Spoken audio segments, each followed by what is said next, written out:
حرف سین کی کہانی۔ سین کا خوبصورت گھر سڑک کے کنارے ایک سرسبز میدان میں واقع تھا۔ سین صبح سو کر اٹھا تو سورج طلوع ہو چکا تھا۔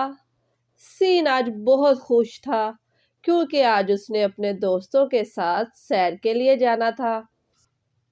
سین نے ناشتہ کیا اور اپنے دوستوں کے ساتھ ساحل سمندر کی سیر کے لیے جانے لگا تو امی نے سین کو سمجھایا کہ ساحل سمندر پر نہاتے ہوئے ہمیشہ احتیاط برتنی چاہیے۔ سین کی امی نے اسے مزید سمجھایا کہ گہرے پانی میں نہ جانا کیونکہ گہرے پانی میں ہم ڈوب سکتے ہیں۔ سین نے اپنی امی سے وعدہ کیا کہ گہرے پانی میں نہیں جائے گا۔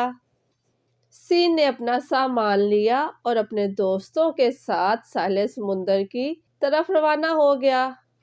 سین اور اس کے تینوں دوست بہت خوش تھے۔ ساحل سمندر پر پہنچ کر سین اور اس کے تینوں دوست بہت خوش ہوئے۔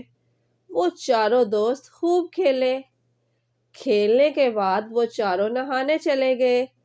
سین کو امی کی بات یاد آ گئی۔ سین نے اپنے دوستوں کو سمجھایا کہ کوئی بھی گہرے پانی میں نہ جائے، لیکن سین کے ایک دوست نے اس کی بات نہ مانی اور وہ نہاتے ہوئے گہرے پانی میں چلا گیا۔